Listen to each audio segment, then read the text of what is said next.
how to find Campaign Hub in eFootball mobile.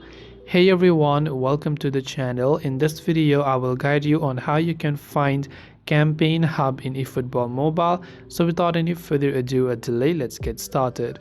In order to find Campaign Hub in eFootball mobile, all you have to do is make sure to go ahead and then basically first of all open the game, and from the game you want to go to the missions tab.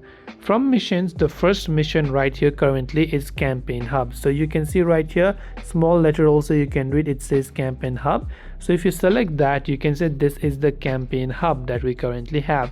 So in my case I have already completed it. In your case you might not have completed it, and in that case you might have to play through the matches in order to acquire all the rewards within Campaign Hub. You can just tap the check button right here. And this is the way on how you can find Campaign Hub on eFootball mobile.